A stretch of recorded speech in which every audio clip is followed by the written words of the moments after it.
Well, hello everyone. And it's all gone a bit crazy here. I've been managing to crack through these epic sprues quite quickly. So as you can see in front of you is another regiment of Swedish infantry for the 30 Years' War. And again, Warlord Games epics. And yeah, I think you'll agree the mass effect looks quite effective. So, I mean, the details aren't too bad, and they painted up quite well. So, the only thing I need to start getting for these now is flags, and I see you can actually get the flags quite cheaply on eBay. So, the other excuse me, the other alternative is just draw them and color them in, because at this scale it's not really going to matter that much. And I'm really enjoying this scale. It's bizarre how I always thought when I started, when I did start painting the previous regiment, which was the Yellow Regiment, I thought, I'm never gonna, how can anyone paint this scale? But there's a rhythm to it, and once you get into that rhythm, it certainly lends itself, or certainly has a reward. So that's it. So that's the Blue Regiment. And I think the freeing thing about this as well is that it's a good period because uniforms weren't, such a big thing to care about. But also at this scale, the accuracy of uniforms can kind of just go out the window anyway, because as long as they look Renaissance era and suitable to sort of the 30 Years' War, and there's something to denote that they're the Blue Regiment, then that's what they are. So yeah, that's another regiment of Swedes done. I've got a regiment of cavalry done. Now I decided to base them in 2 ranks on a 60 by 60 base, just because I feel that gives a nice sense of depth and a nice it just looks more like a block of cavalry as opposed to just 2 strips of 5 next to each other, which just looks like a long thin line. I just felt that this looks a lot better. These are the Warlord Games as well. I picked this sprue up on eBay. I mean, this has been done to death. These models facing on aren't the best, but again, it's that mass effect. Now, the only thing I will do is that some of these horses are brown, but the brown came out quite dark.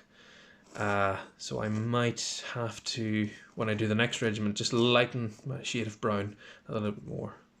Just makes them pop that a little bit better. But as I say, it's the mass effect of a regiment of cavalry. So that's that done. And it hasn't stopped there. I painted a commander for the Swedes. Again, just needs a flag. Took a bit more time with this model, not that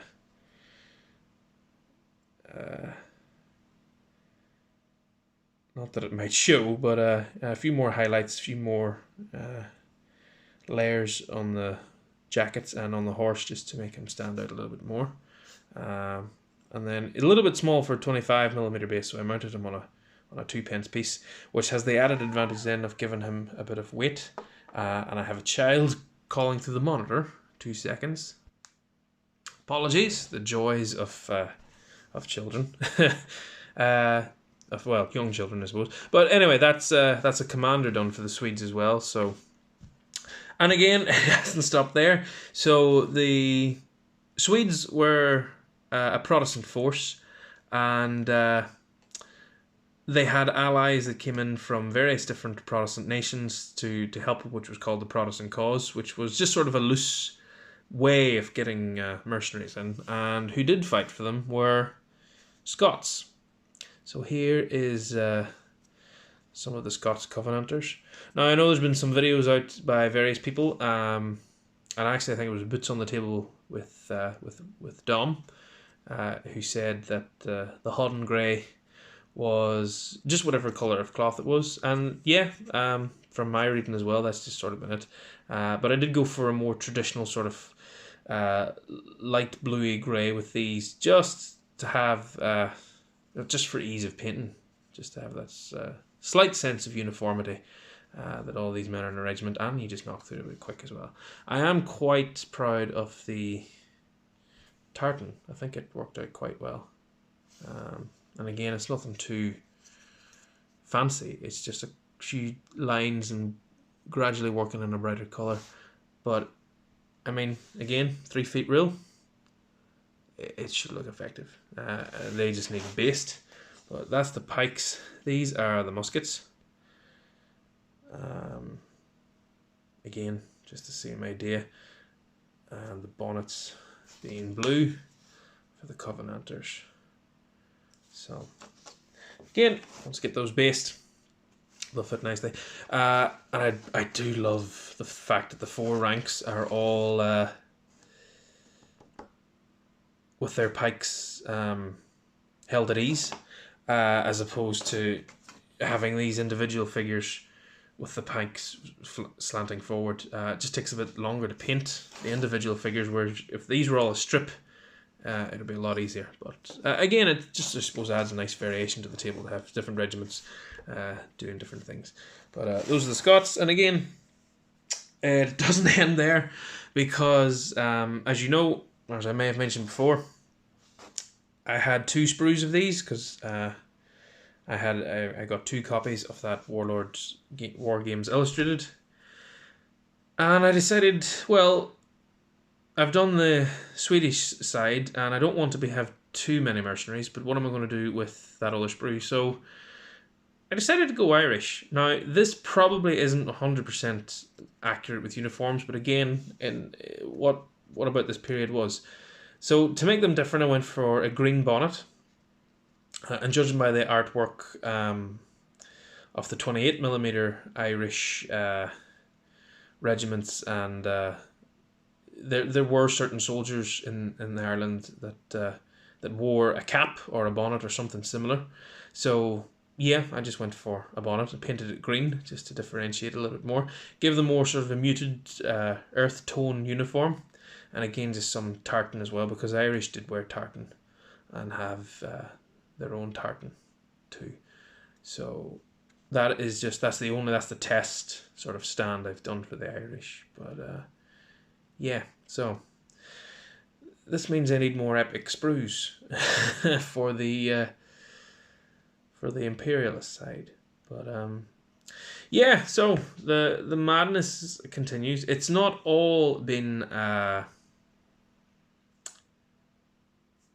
epic scale, however. I have done some 28mm models. I'll show them to you now. So I have started some reinforcements for the imperial side, and yeah, again, being a bit more unregimented with the uniforms to get that ragtag appearance, especially in 28mm where you have that little bit of freedom. But these are Warlord Games, and nice models they are too. These are the oldest Warlord Games models, showing their age a little bit, but not too bad. I thought I had more. I've only got 3. I'll need to start painting the 28mm again. But yeah, so that's everything so far. Hope everyone else's hobbies are going well, and happy wargaming. Just thought I'd add in a little caveat as well. This is a great book for the 30 Years' War, Europe's Tragedy by Peter H. Wilson. And on the subject of mercenaries, just in case anyone's curious, and maybe you're collecting the 30 Years War army in epic scale or otherwise, and maybe you've got some of those free sprues, for example, and you're wondering what to do with them because you maybe don't have an interest in starting the Covenanter Irish war aspect of the English Civil Wars, or the Wars of the Three Kingdoms. But in this book, if you can see it here, there's a list of mercenaries, where they came from and total enlisted. It's called British military involvement, but it's a blanket term for what was regarded back then as the British Isles, what is today the United Kingdom and Ireland. And as you can see, this is where they joined. This is who they served. So you've got Charles I, you've got Sweden, the Palatinate, France, and there Scots-Irish, 80% Scots, English, and then for the Habsburgs, there's a lot of Irish. So you've got that. I mean, even the French army having the Scots-Irish, who probably would have been the planters of the first generation, the second generation of planters who settled in Ulster. There's great scope to include the Scots Covenanters and the Irish in your 30 Years' War armies, because 25,000 men served France who were Scots-Irish, and then roughly the same number direct to Spain, the army of Flanders. A lot of Irish fought in Flanders. So there you go. That's just a little aside, and I suppose, yeah, gives us an excuse to get more toys. But that's a great book as well, by the way. Definitely worth picking up if you're interested in the 30 Years' War. That's enough anyway. This video has gone on a lot longer than intended. Stay safe and happy wargaming.